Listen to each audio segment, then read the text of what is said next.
Tes satu.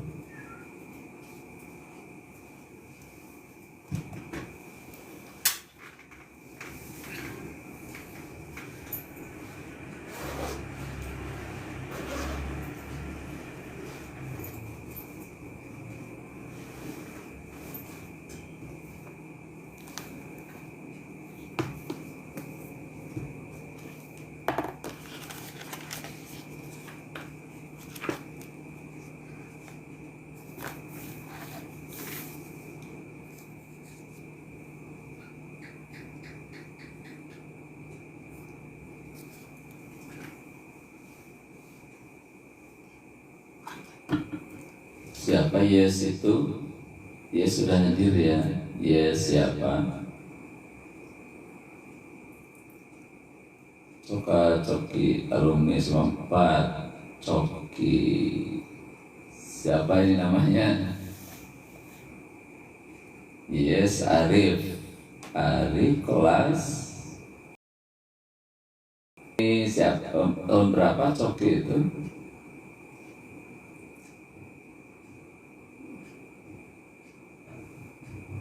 Ya mangga yang pagi hari ini Arif tetangga Pak Wawan. Arif itu ya di depan.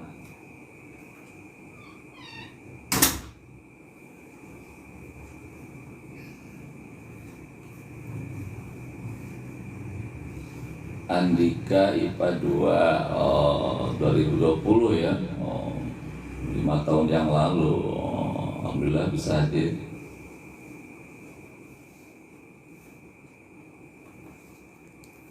Ya mangga pagi-pagi hari ini selesai sholat subuh berjamaah, kita sempatkan di pagi hari ini untuk tilawah, membaca Al-Quran. Yang hakikatnya tilawah itu adalah kita sedang berdialog dengan Allah. Al-Quran adalah firman Allah. Maka ketika baca Quran seakan-akan sedang berdialog, berkomunikasi dengan Allah. Maka kita bacakan ayat Allah itu dengan sebaik-baiknya. Oh, Sofi sehat alhamdulillah. Sehat ya, sehat walafiat.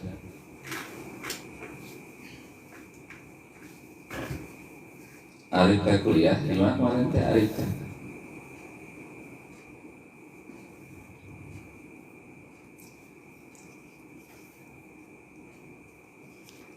Bismillahirrahmanirrahim.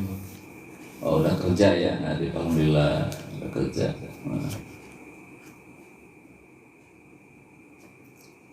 Ya baik, kita akan mulai kajian subuh pagi hari ini. Andika Widya IPA 1 hadir. Maka silahkan disiapkan Al-Qurannya. Bismillahirrahmanirrahim. Assalamualaikum warahmatullahi wabarakatuh. Innal hamdalillah, salatu wassalamu ala Rasulillah wa ala alihi wa ashabihi wa mawalah. Wala haula wala quwwata illa billah. Aisyah hadir.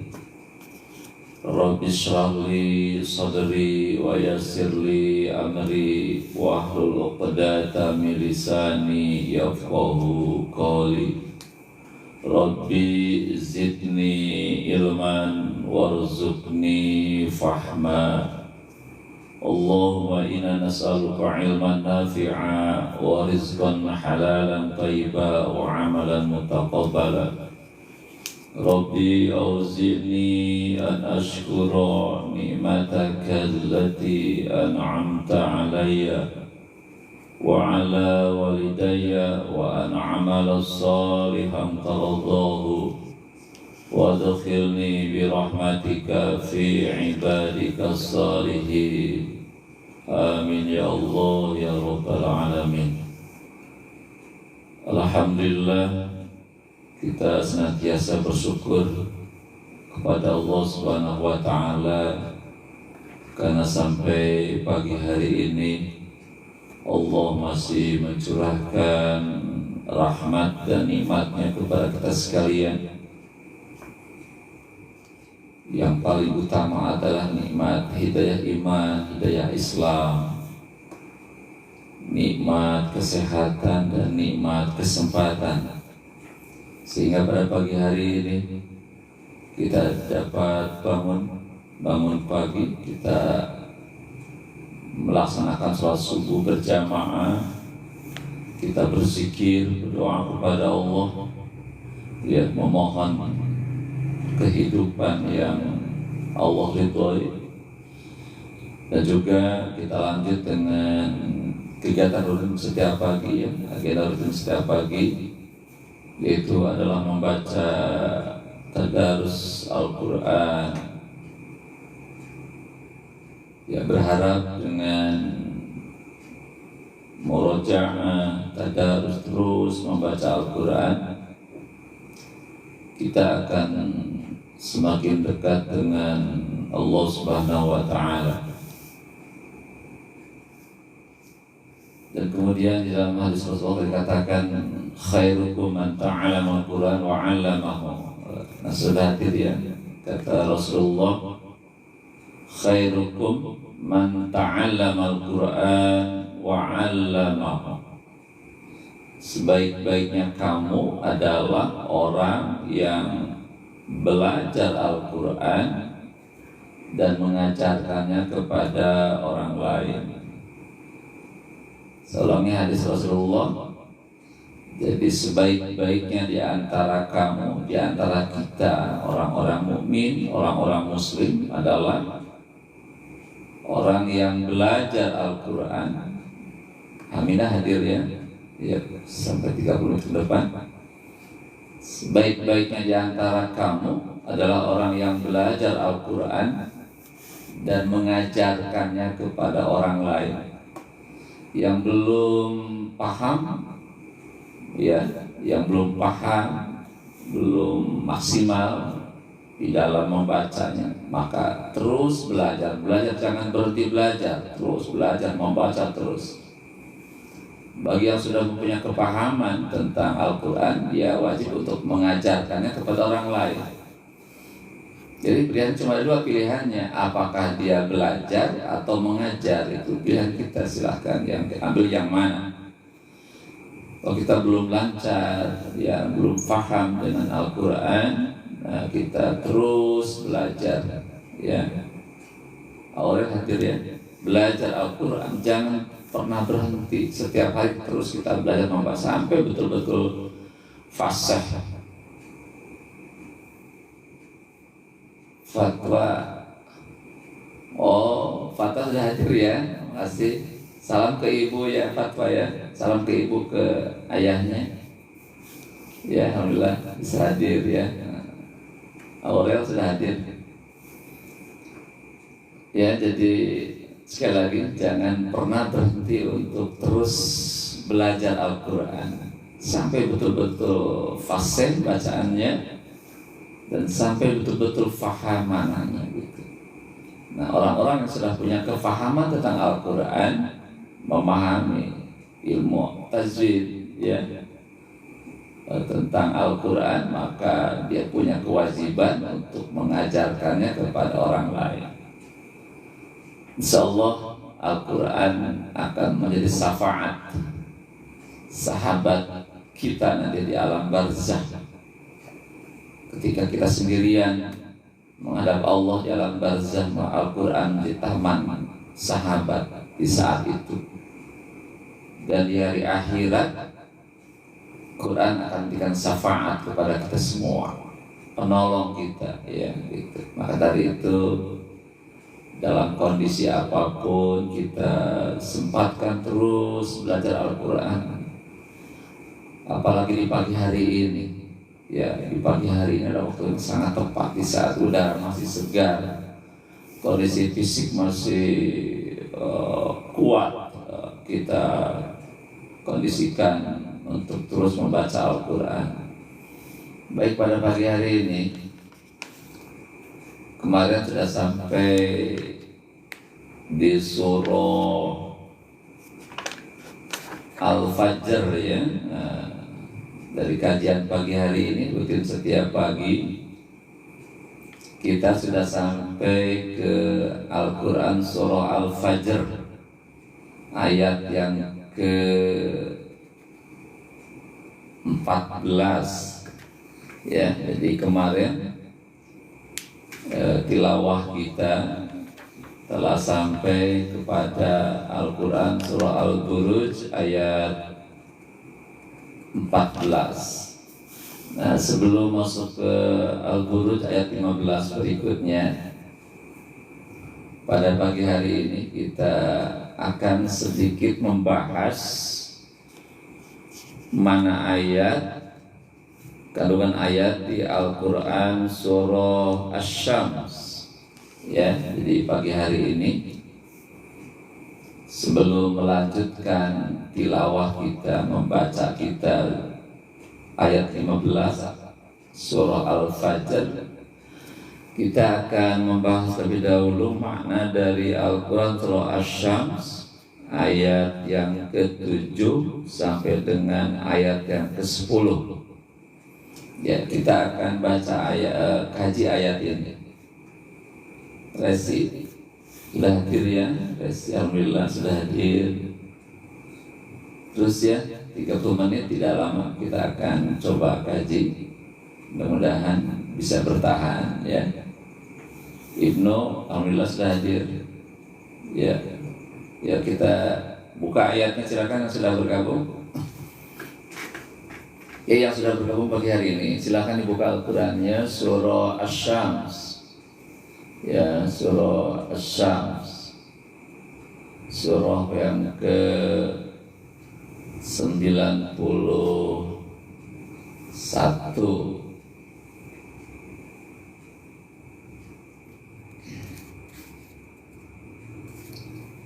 Ya, 91 ya, surah Asy-Syams. Ya, mangga. 93 ya, 93. 91. Maka dibuka surah Asy-Syams.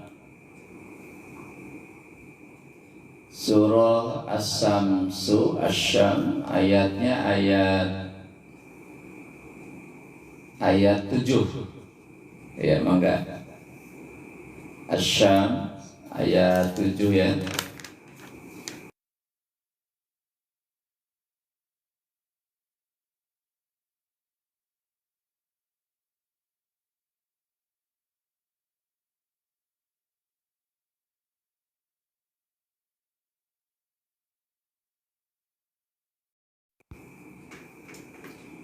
Bismillahirrahmanirrahim. Mangga. Wa nafsin wa ma sawwaha. Ada. Salam juga bos keluarga, mohon doanya, mau kuliah di Turki alhamdulillah ya, ikut berdoa semoga diberikan kesehatan, keselamatan dan sukses di sana ya. Pulang-pulang membawa ilmu yang mumpuni ya. Saya ikut berdoa semoga sukses ya. Tempat kuliah di Turki ya. Ulangi lagi. Wa nafsin wa ma sawwaha فألهمها فجورها وتقواها قد أفلح من زكاها وقد خاب من دساها. Ya. membahas 4 ayat ini, yang artinya wa nafsi wa masawaha, dan demi jiwa, ya, dan demi pribadi dan proses penyempurnaannya, demi jiwa, demi nafas, ya, demi pribadi, wa masawaha, dan proses penyempurnaannya, falhamaha fujuraha, maka kami ilhamkan kepada jiwa manusia itu adalah fujuraha, kecenderungan berbuat dosa, wa taqwaha, dan kecenderungan berbuat takwa. Qad aflaha man zakaha, qad, sungguh, ya, sungguh, aflaha, akan beruntung. Fahri hadir di PS2, ayo bertahan 30 menit, jangan tidur dulu. Hari ini Sabtu kan nggak belajar, ya. Qad aflaha man zakaha, maka akan beruntunglah siapa man, orang, zakaha, yang mensucikan dirinya atau mengembangkan potensi takwanya. Wa qad khaba, dan sungguh dia akan merugi siapa man, orang, dasaha, yang mengotorinya atau yang mengembangkan potensi fujurnya, dosanya. Hadirin rahimakumullah, lihat ayatnya yang ayat 7, wa nafsi wa masawa, demi jiwa, demi pribadi dan proses penyempurnaannya. Manusia adalah makhluk 2 dimensi, ya. Manusia adalah makhluk 2 dimensi, ada dimensi jasmaniyah, ada dimensi ruhaniyah. Kedua-duanya berproses, berkembang. Sisi jasmani itu terus berkembang dari masa kanak-kanak, ya. Dari awalnya manusia tidak bisa, hanya bisa tertidur saja ketika lahir ke dunia ini. Yang bisa cuma tertidur, ya, tengkurap, terlentang, nggak bisa berdiri. Sampai 6 bulan baru bisa duduk. 6 bulan baru bisa duduk. Terus 8 bulan, 10 bulan baru bisa belajar berdiri. Terus setahun baru bisa belajar melangkah. Terus melangkah, berdiri, melangkah, baru jalan. Maksudnya seperti itu. Beda dengan ayam. Kalau ayam lahir menetas langsung berjalan-jalan. Coba lihat ayam yang ketika menetas dari telurnya itu langsung jalan-jalan, kemana saja bisa. Tapi manusia tidak bisa. Ketika terlahir ke dunia ini, dia cuma bisanya tidur terlentang, tidak bisa berdiri, duduk aja belum bisa.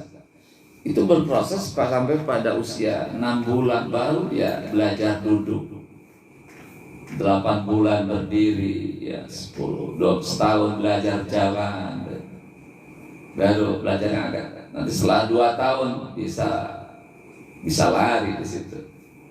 Secara fisik begitu. Ya, jadi organ-organ tubuh akan terus bertumbuh, berkembang sampai dengan proses penyempurnaan dari mulai tertidur, bisa duduk, berdiri, jalan, lari, bisa apa saja. Demikian juga jiwa manusia. Ya, jiwa manusia termasuk kemampuan di dalam membaca, ya, terus berpikir, itu berkembang. Termasuk dalam jiwa manusia rohani manusia itu terus berkembang. Belum paham, memahami sesuatu terus sampai betul-betul paham. Dan kemudian ayat Allah mengatakan di dalam proses penyempurnaan jiwa manusia, ya, kata Allah, falhamaha fujuraha wa taqwaha. Allah mengilhamkan. Allah memasukkan ke dalam jiwa manusia itu 2 potensi. Ya, sekali lagi dalam mengembangkan kejiwaan manusia, dalam penyempurnaan jiwa manusia, rohani manusia, maka Allah memasukkan dua potensi, dua kecenderungan di situ. Apa? Satu, potensi fujur, kecenderungan berbuat dosa. Yang kedua, watakwaha, dan kecenderungan berbuat takwa. Kenapa? Karena diri manusia itu ada yang namanya akal, ada yang namanya nafs, hawa nafsu. Ya, ada nafsu, ada akal. Nah, ke dalam dua potensi manusia ini, maka Allah ilhamkan dua kecenderungan dalam diri manusia. Satu, potensi untuk berbuat fujur, dosa. Yang kedua adalah kecenderungan untuk berbuat takwa, takwa kepada Allah. Dan fujur itu adalah berkumpulnya potensi-potensi berbuat keburukan. Kalau takwa adalah berkumpulnya potensi-potensi untuk berbuat kebaikan. Itulah dalam diri manusia ada dua kecenderungan itu.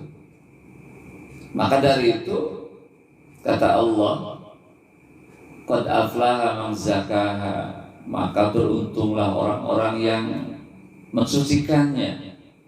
Atau malah lain, beruntunglah orang-orang yang mengembangkan potensi takwanya.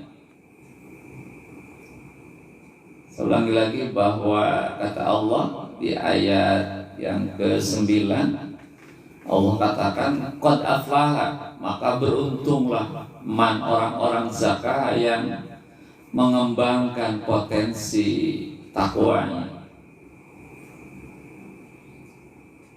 Maka dari itu di dalam kehidupan manusia, kalau pengen beruntung dalam kehidupannya, meraih kebahagiaan baik dunia akhirat, maka dia terus mengembangkan, menumbuhkan ketakwaannya kepada Allah. Jadi potensi takwa yang dikembangkan, ditumbuhkan, dilakukan, dan potensi fujurnya itu ditekan sekuat-kuatnya sampai melakukannya. Memang dalam hidup ini kita diuji oleh Allah. Ketika kita berbuat kebaikan, rasanya berat sekali, ya. Rasanya berat sekali, berat. Malah kata Rasulullah yang pernah saya baca keterangannya, jadi surga itu dikelilingi oleh sesuatu yang kita tidak sukai. Jadi sekali lagi bahwa surga itu yang Allah janjikan nanti di akhirat kelak dikelilingi oleh sesuatu yang kita tidak sukai. Nanti tadi ketika kita azan berkumandang untuk sholat subuh, ya, itu bagi diri yang punya rasa berat, malas, itu diuji sama sekali, diuji oleh Allah. Mau sholat enggak? Mau bangun enggak untuk subuh itu? Kita diuji situ. Kalau kita pengen mengembangkan potensi takwa kita, nah ketika pagi hari itu azan berkumandang, dia akan memaksa dia untuk bangun. Dan kita tegakkan sholat subuh waktu itu. Berarti dia telah berupaya membangun, mengembangkan potensi takwanya kepada Allah. Itu berat sekali, ya. Itulah kehidupan di dunia seperti itu. Jadi kita diuji dengan suatu amal yang berat, Tapi kalau kita lakukan, itu justru yang akan menyelamatkan kita di dunia ini. Kalau kita berupaya keras membangun satu amaliyah ketakwaan kepada Allah dalam hidup ini, sekalipun berat sekali, tapi akan menghasilkan sesuatu yang terbaik dalam hidup ini. Kata Allah, qad aflaha, akan beruntunglah orang-orang yang mengembangkan ketakwaannya kepada Allah. Jadi jiwa ini akan menjadi jiwa yang selamat, pribadi yang hebat kalau takwanya terus dibangun. Apa takwa itu? Adalah ketaatan yang penuh kepada Allah, ketaatan yang totalitas kepada Allah. Apa yang Allah perintahkan kita lakukan. Kita bangun nilai kebaikan dalam aktivitas hidup sehari-hari. Bangun kebaikan, bangun ketaatan kepada Allah. Yang kedua adalah ada khauf. Khauf artinya rasa takut dalam jiwa untuk melakukan yang dilarang oleh Allah. Membangun rasa takut ketika kita melakukan pelanggaran terhadap larangan Allah. Ada rasa takut tidak? Tumbuhkan takut itu. Takut kalau seseorang anak muda-mudi ya takut berpacaran, takut berzina, takut mengambil harta milik orang lain, takut kalau dia meminum minuman yang membahayakan, mengkonsumsi minuman makanan yang membahayakan, dia takut berbuat tidak jujur, ya tidak disiplin, takut itu. Jadi sekali lagi bahwa orang-orang yang beruntung dalam hidupnya adalah membangun ketakwaan kepada Allah. Ya, ada ketaatan, kepatuhan kepada perintah Allah. Semua yang Allah perintahkan kita lakukan. Karena yakinlah bahwa setiap yang Allah perintahkan itu pasti akan berdampak baik bagi manusia. Ingat prinsip dalam Islam bahwa semua perintah Allah itu pasti baik bagi manusia. Dan sebaliknya, setiap larangan Allah itu pasti buruk bagi manusia. Silahkan kita uji secara ilmiah bisa. Kenapa Allah memerintahkan sholat? Itu pasti baik bagi manusia. Kenapa Allah memerintahkan berpuasa? Pasti baik bagi manusia. Kenapa Allah memerintahkan haji? Itu baik bagi manusia. Tapi kenapa Allah melarang minuman keras? Itu pasti buruk bagi manusia. Kenapa Allah melarang berzina? Pasti buruk bagi manusia. Kenapa Allah melarang mencuri?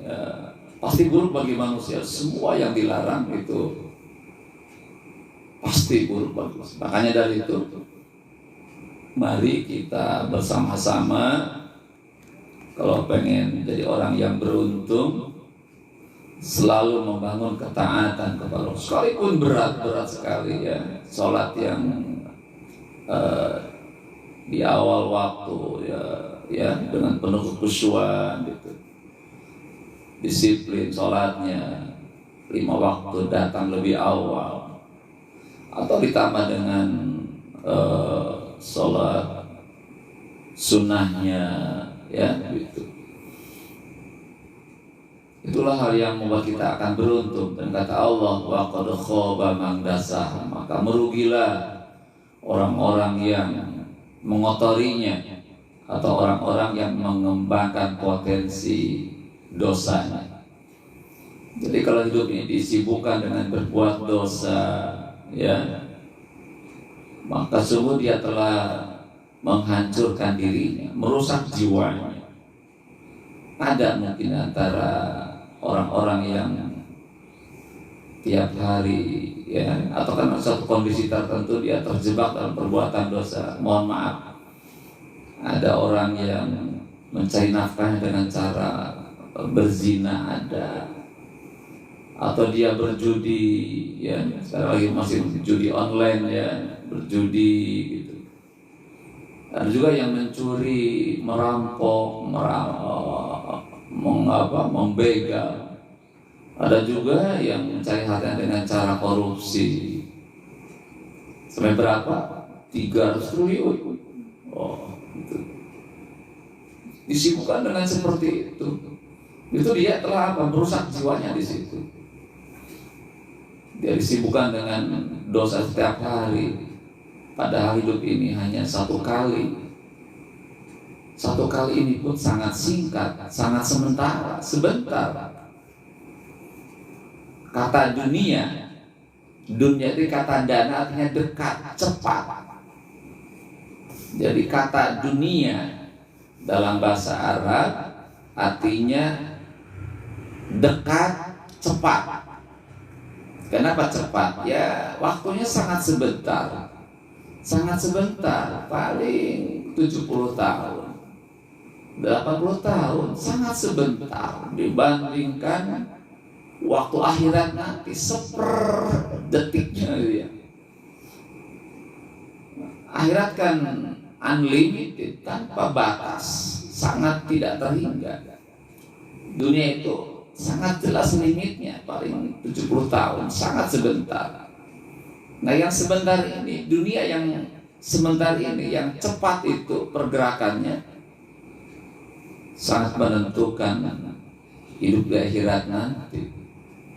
Kalau kita pengen hidup bahagia dalam waktu yang begitu panjang di akhirat nanti ya, dunia sarana untuk berbuat kebaikan, takwa kepada Allah, jangan diisi dengan keburukan.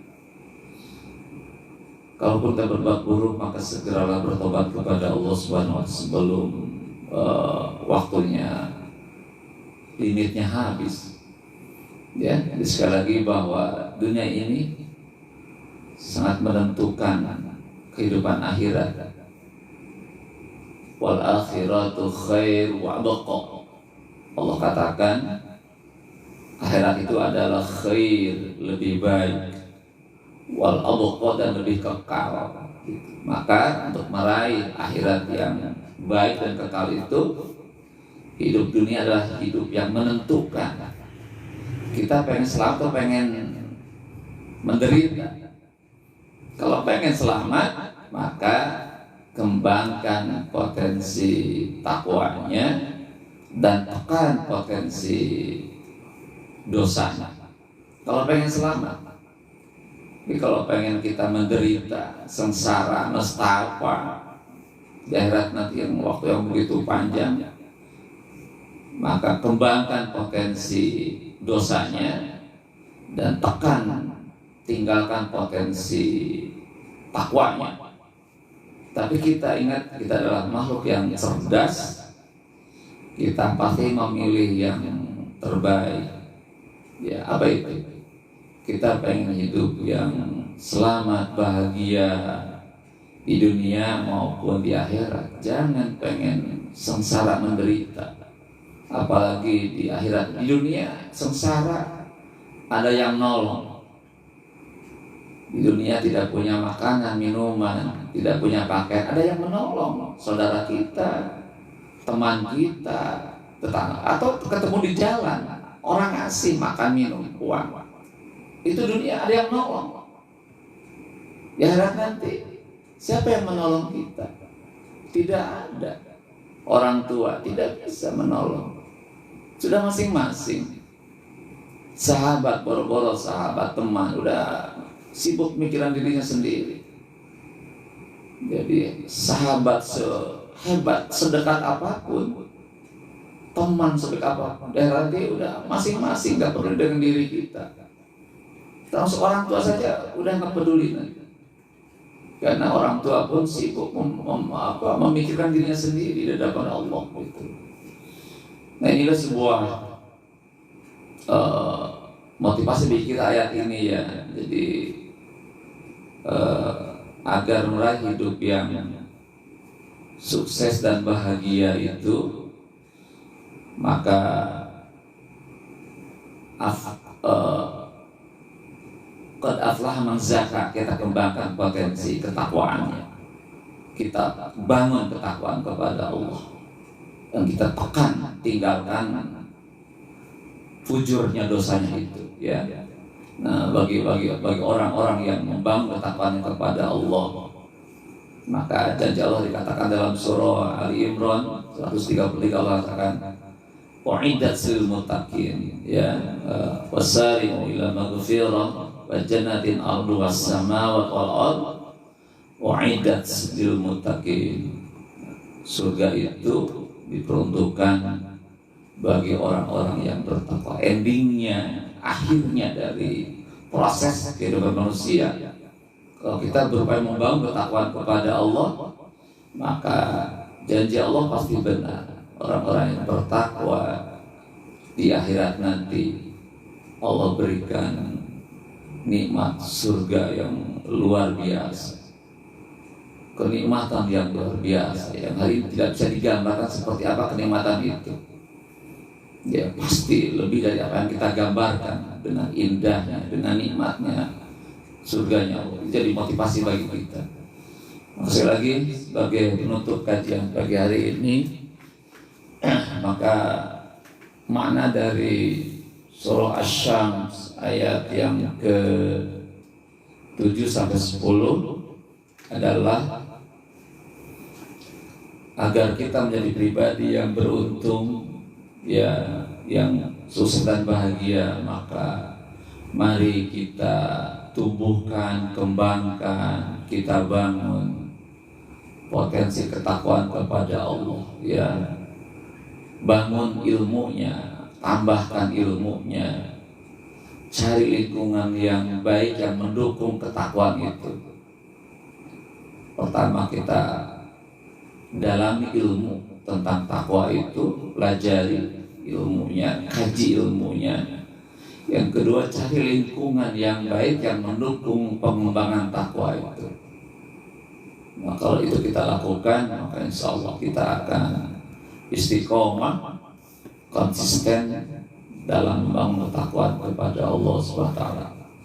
Mudah-mudahan, ya, apa kita lakukan pada hari ini, ya, satu upaya kita bagaimana kita memahami dan membangun ketakwaan kepada Allah, istiqomah dalam ketaatan. Demikian kajian pagi hari ini, semoga bermanfaat. Terima kasih kepada siswa yang sudah bergabung pagi hari ini, ya. Memang tidak banyak, ya, karena waktu pagi begini, tapi hanya orang-orang yang punya giroh Islam yang kuat yang bisa hadir mengkondisikan kita untuk terus istiqomah di dalam melakukan tilawah dan kajian Al-Quran setiap pagi. Maksudnya atas kehadirannya, semoga bermanfaat. Tutup dengan hamdalah. Garis hadir, ya, sampai selesai.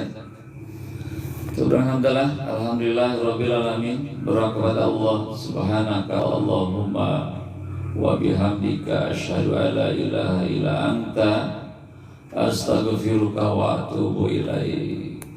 Assalamualaikum warahmatullahi wabarakatuh. Ira, Fahri hadir selesai, ya. Makasih. Ya, terima kasih. Maka silakan siap-siap beraktivitas yang lain. Atau nuhun.